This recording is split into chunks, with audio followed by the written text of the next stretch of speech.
Kari India kelapun poi hadu arhui ton kitiar Jingiarap. Sri Lanka hagazing sajan hapoka Operation Sagar Bandhu katba kari kadang syakta hagajing shlei kabashurkhei. Kabalapun kunria iki katu kan iki briu hakeleng kari Sri Lanka. Hadin ka Jingshah penjot hake Eriong detwa ka Sri Lanka hakeleng ka Jaka jung ka Sri Lanka ka India kelasdang ban pinstet ikilat ai Jingiarap syakate kari.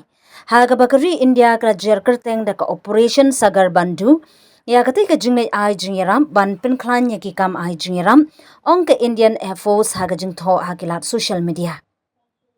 Kishipai sun jung ka India kilap ha Mardor ya ka wei ka ling sun si 130 but ka wei ka IL-76 na Hindon Airbase hakamit jung ka sngitho ding haringkat bat palat prapongmut kishipai NDRF bat praton kitiar.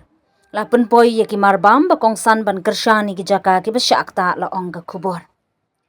Ya ka benta baningkong jung kitiar Jingiarap la IT hadin balapun kit ikimar da ka lingsun kit jungkit jung ka Indian Navy ka INS Vikran bat ka lingsun frontline ship INS Udaigiri syakategori.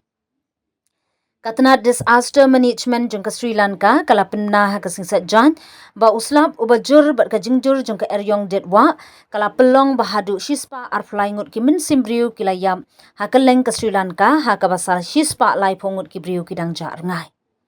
Director General Sampat Kotuwe Goda ulayathu bagi Jingiarap kidang yat syakman da kabakdo ba sauflai hajar khandai spa khandai sangut kinong shongshnong kila sya penkria no sya ki jakari tengen balapnyat da ka sarkar hadin baki yingisem jongki kila sya penjulor ha ka jinghap slap baklem sangi hadu shitayo.